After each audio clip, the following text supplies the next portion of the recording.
So tell me, Ken, 13 years, town, Mainship, 207. That is a long time to be a superintendent in one district. Tell me a little bit about the district and maybe a little bit what you see now as the challenges in comparison when you took over 13 years ago. Well, I think when I arrived there, Maine Township was pretty conventional. We thought we had two jobs: get your kid through high school, get them enrolled in college, go have a good life. But about a little over 10 years ago, I really started looking hard at, frankly, some of your research and some of the research out there about just the jobs and the work economy. And I realized that the way we were thinking about what students need to do after high school had been wrong, and been wrong for a long time. In our own district, for example, Maine Township, we're 9 communities that wrap around the northeast side of O'Hare. The vast majority of good jobs actually exist in the space beyond a high school degree and before a 4-year degree. So we were totally ignoring that whole distribution of good jobs, sending kids to college, often without any idea of why they wanted to go, and incurring debt, going into jobs sometimes that didn't pay a livable wage, and still trying to process all that debt. So about 10 years ago, we really reframed that work, and now each of our students has an individual career plan. We make sure that the area they're going into is an area of passion or interest, and that the area pays a livable wage and has growth potential. And so when we talk about the equity work that we're doing in schools, 2 of my 3 high schools are non-majority high schools, and there isn't a higher calling in education, in my opinion, than helping a student change the trajectory of their life, leading them to a career that pays a livable wage, has high growth, high potential, is in demand. Because when you do that, you don't just change the life of that student, you change the life of their children and often their grandchildren. And that's wealth in America is generational, and serving so many students who are traditionally underserved, I think that's been the highest calling. So that's really reframed from just get you enrolled in college to really precisely help you navigate that post-high school. The success that we're trying to measure is actually how are you doing 5 years after you leave us. It isn't on your graduation, and we actually have things in place right now to study. It's a big research project. How are you doing after you leave us? Yeah, I mean, one of the things that have attracted us to the work you do is so many schools are just trying to get kids ready for the next grade, the next test, the next level of education. You're trying to get them ready for the world beyond school. Really, our hats off to you. But in doing that, Ken, this last year or so, it's got to be amongst the toughest in those 13 years. The pandemic, the politically polarized world we live in. Talk to me a little bit about how tough the last year and a half or so has been, and what do you think has been most helpful to you during that year and a half? So it's just, the school situation writ large has been very difficult. I've seen a lot of schools and districts and superintendents and boards just struggle with the political nature. I think the thing that I'm most proud of in District 207, and this is, I think, one of the real keys in doing substantial work, is we had built enough capacity in that one of the things we did, we'd been working on virtual internships before the pandemic ever happened. So we were able to actually increase the number of career experiences for students even during the pandemic. We actually dialed our goals back and then exceeded our goals significantly, and that's because of the internal capacity that we spent 10 years building. So if you've made the work about the work and building capacity, I think that's as future-proof and future-ready as you can get.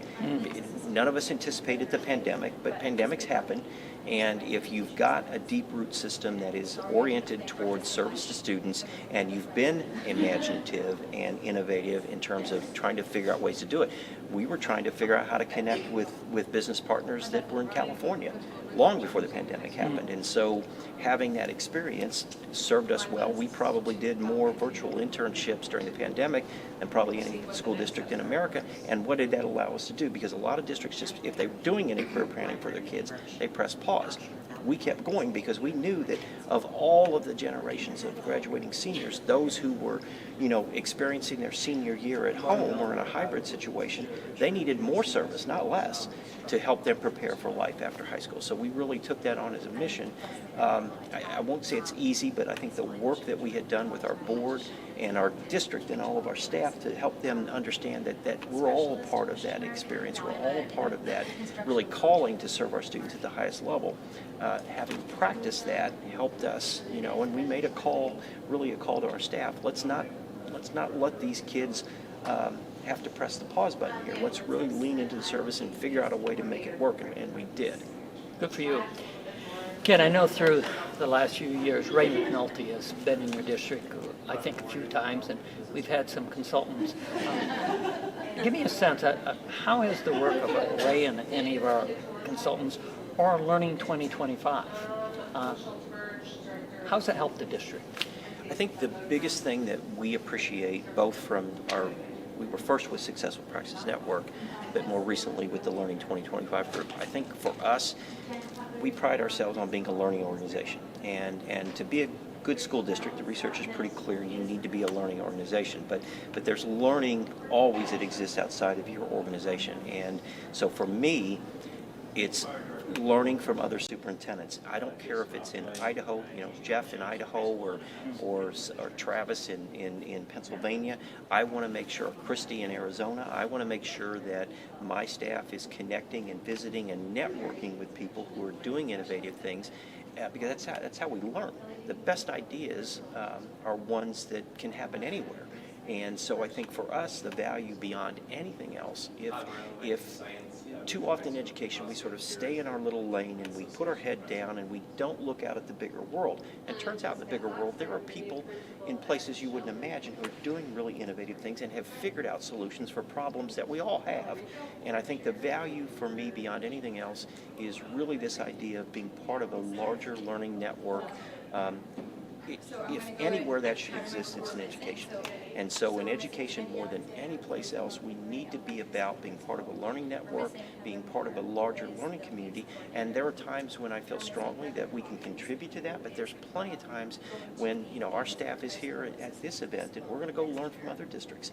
And that becomes a practice. That's a habit. The habits that we form are things that we put into place when we do this work. And so I think you've got to have a habit of being a learner, and that's the value of Successful Practices Network. Frankly, the whole network, that is a network of people who care about service to students and want to be better at it, and connecting to others and learning from others is how you go about the business of doing that.